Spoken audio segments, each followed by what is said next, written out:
Simon & Schuster Audio presents Polybius by Collin Armstrong. Read by Rachanee Lumayno. Prologue. Sinneslaken. An odd name. Tom couldn't trace its origin. German? Scandinavian? In the end, it didn't matter where the company had come from.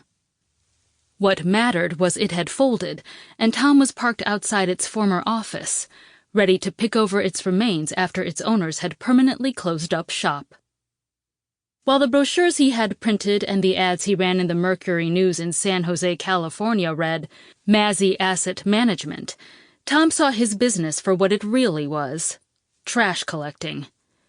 Everything he'd pull from the offices of bankrupt businesses around the area, furniture, fixtures, wiring, whatever was left behind, went to an auction house, which was essentially a dump, albeit for nicer garbage. It wasn't that Tom didn't take his work seriously.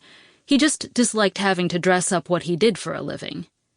But people wouldn't want to do business with someone calling himself a garbage man, so Thomas Mazzy long ago rebranded himself as an asset manager, complete with an ad in the Yellow Pages that proclaimed, Yes, ma'am, M-A-M in capital letters.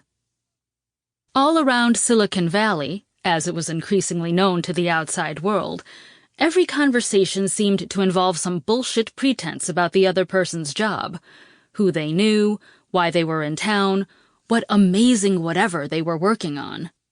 Companies offering vague services, with inscrutable names like Symantec, Activision, and Electronic Arts were springing up left and right. Everyone claimed they were someone, or something, they most likely were not. Tom joked he was in the business of failure. After all, if other companies weren't going under, his would. He made a living out of picking up the pieces when things went belly up. Silicon Valley was the new Wild West. Being the guy who hauled bodies out of the street after a shootout wasn't glamorous, but there was no shortage of work. But this kind of blithe cynicism helped mask an inadequacy he'd long felt, having to work with his hands in a city where your head was what mattered. If he was flippant about what he did, Tom figured, no one could accuse him of taking too seriously a job that was more likely to give him a hernia than it was a comfortable retirement.